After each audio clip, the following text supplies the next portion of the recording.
What's up, guys? Bird Yugioh here, coming at you with another deck profile, and finally I'm doing my Sky Striker deck. It feels like I've been working on it for months now, because I almost had it done, and then Rose was released, and then I almost had that version done, and then Zeke was released, and then I had that version ready, and then Widow Anchor came back to 2. So there's been a lot of changes here in the last a few weeks, so this for now I think is just the best way for me to play the deck and build the deck.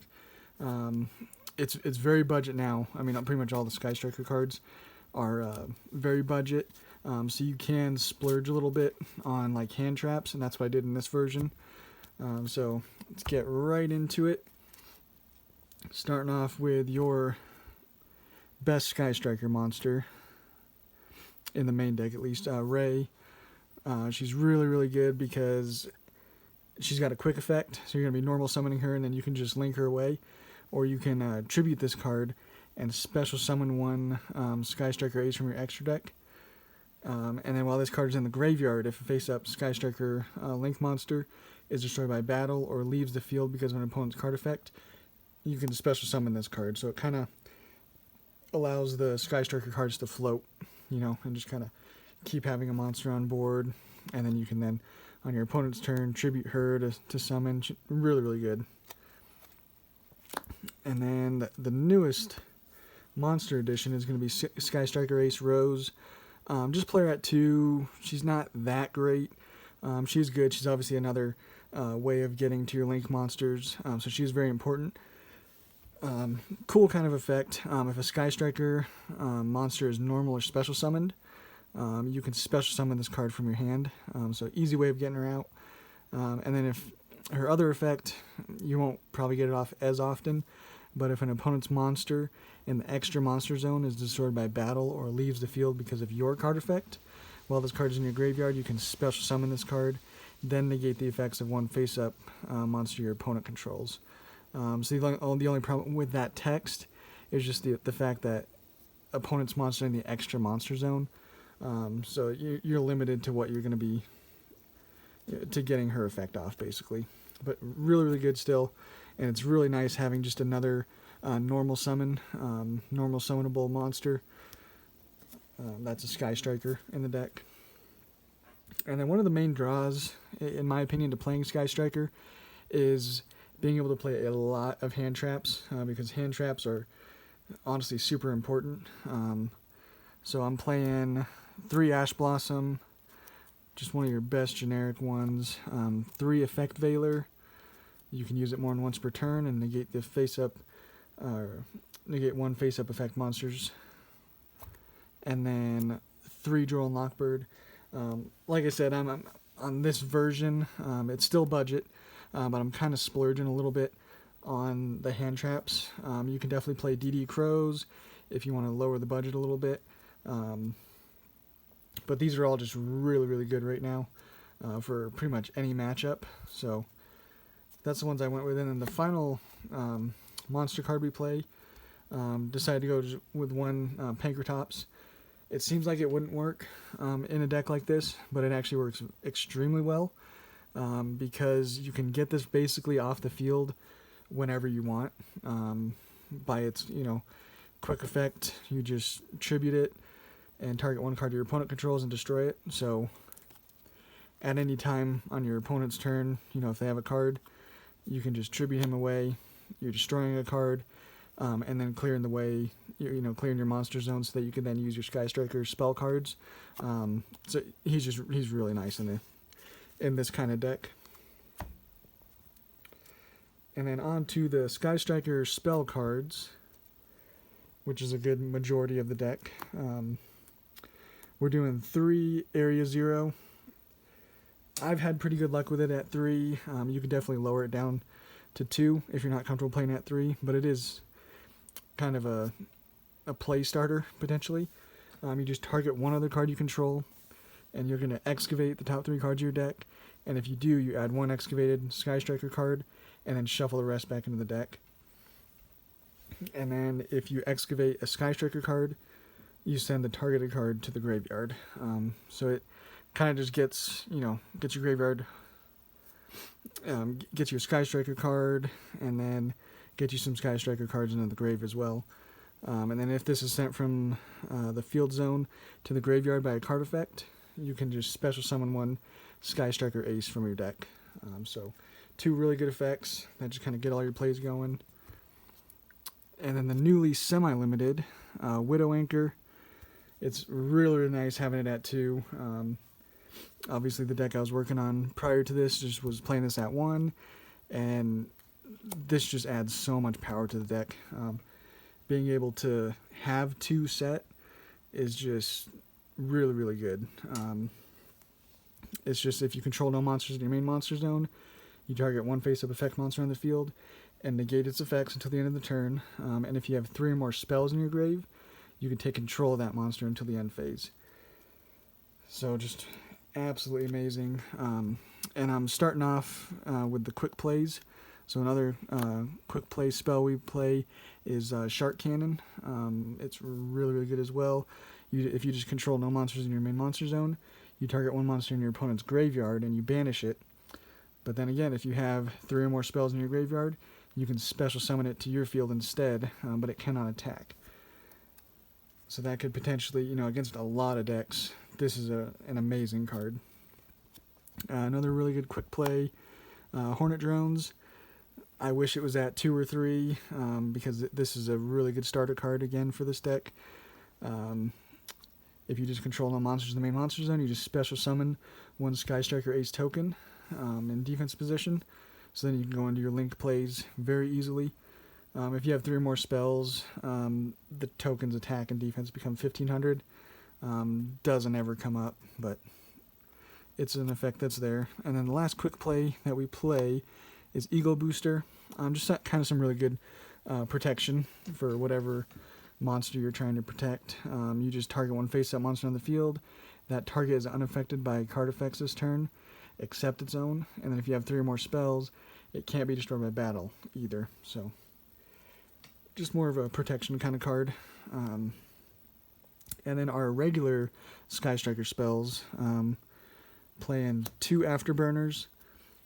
I really like it. You're just going to be targeting 1 face-up monster on the field and destroying it.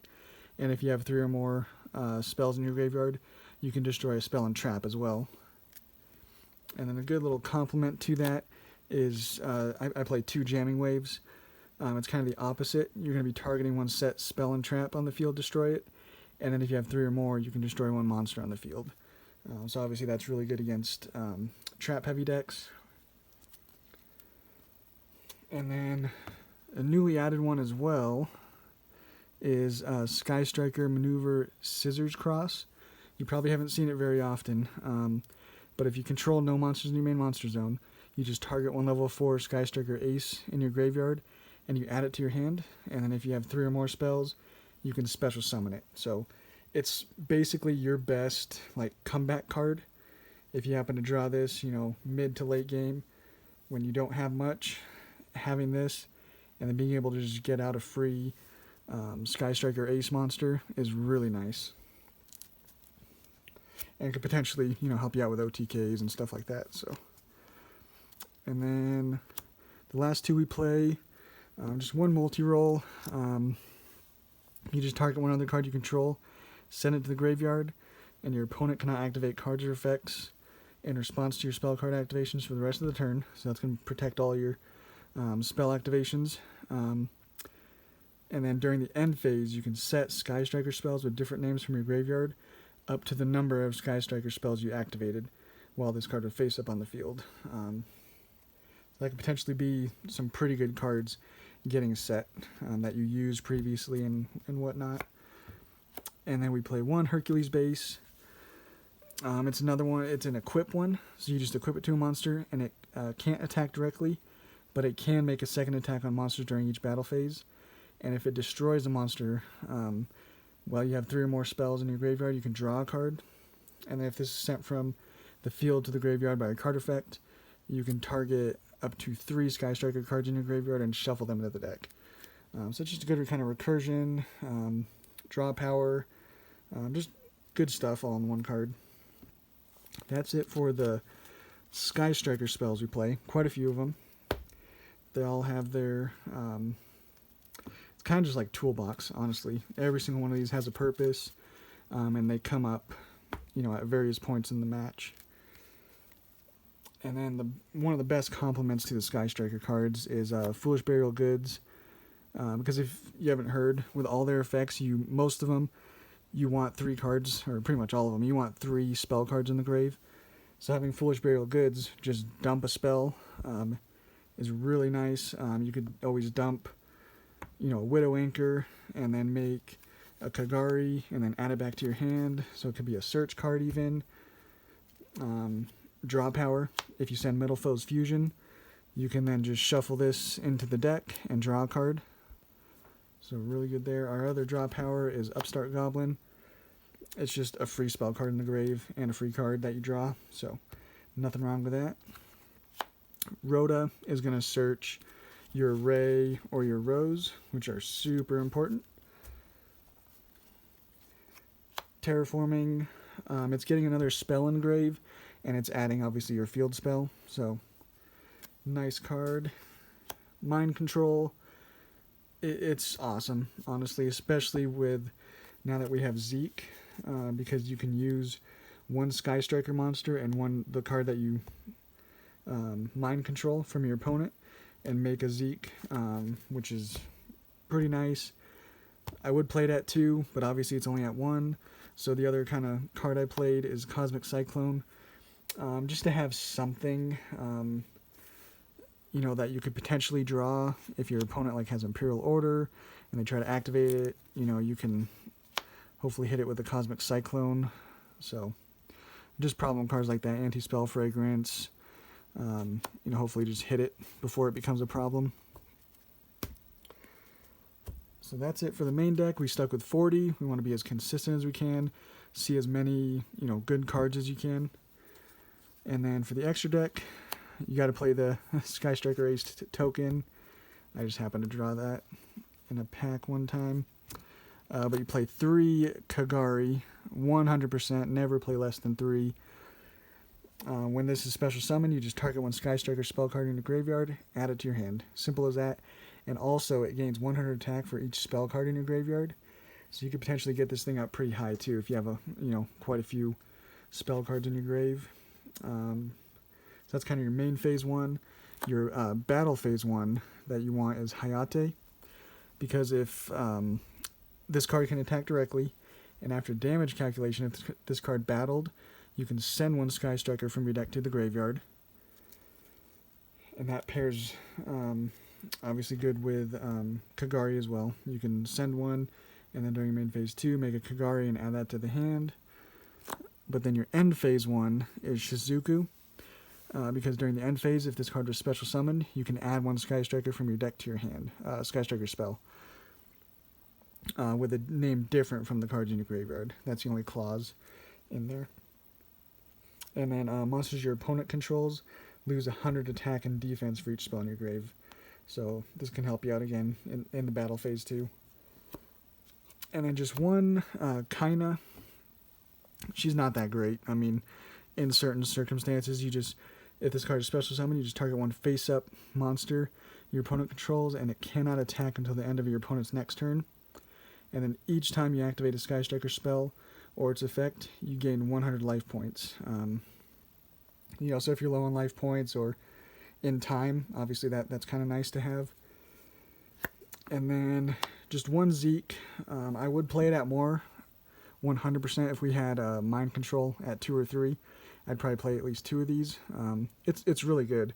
It just requires 2 monsters, including a Sky Striker Ace monster. It's a Link 2, and then you can only special summon it once per turn.